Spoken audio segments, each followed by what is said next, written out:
Changing your username on Postmates is a straightforward process. Follow these steps to update your username easily. Step 1. Open the Postmates app. Launch the Postmates app on your mobile device.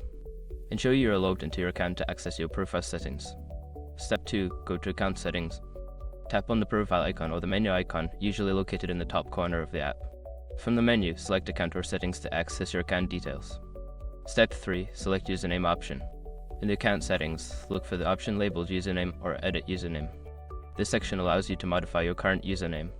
Step 4. Enter new username. Type in your desired new username. Make sure it meets any character limits or guidelines provided by Postmates. Check for availability to ensure it isn't already taken. Step 5. Save changes. After entering your new username, look for a Save or Update button.